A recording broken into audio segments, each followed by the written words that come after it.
খাঁচায় আমার পাখি পালনের মূল উদ্দেশ্য হলো এই পাখির ডিম যখন ফলরে পারে তখন পাখির ডিম তুলতে খুব কষ্ট হয়।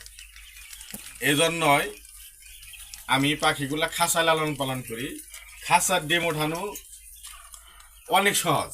কিভাবে খাঁচায় থেকে ডিম ওঠানো কেন সহজ আমি আপনাদেরকে দেখাচ্ছি।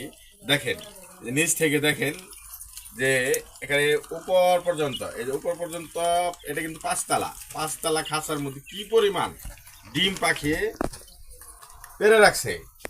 এখন এই ডিমগুলা আমি আমাদের তুলতে খুবই সুবিধা। যেরকম আমি দেখাচ্ছি, এই যে এটা হলো ডিমের কেস, ছোট, এটা হলো ডিমের কেস। কোয়েল পাখির ডিমেরও কিন্তু কেস কোম্পানি তৈরি করে, এটা আমরা কিনে নিয়ে আসি। হ্যাঁ, 1300 টাকা শ, 13 টাকা পিস। এখন আমি ডিম ওঠাবো। এই দেখেন ডিমগুলাকে সে কত সুন্দরভাবে, এই দেখেন আপনার শুধু নিলাম আর ডিমগুলা তুলে ফেললাম। হ্যাঁ, এই যে এইভাবে ডিমগুলা তুলে ফেললাম। ডিম তোলা খুবই সুবিধা। সেক্ষেত্রে এইটাই হলো একটা খামারির স্বপ্ন, যে কোয়েল পাখি আসলেই প্রচুর পরিমাণ ডিম পারে। পাখি যদি সঠিকভাবে লালন পালন করা যায় তাহলে একটা পাখি সপ্তাহে সর্বনিম্ন হলেও 5টি ডিম দিবে। দেখা যাইতেছে এই পাখি 12 থেকে 15 মাস পর্যন্ত ভালোভাবে ডিম দেয়, যদি ওইভাবে লালন পালন করা যায়।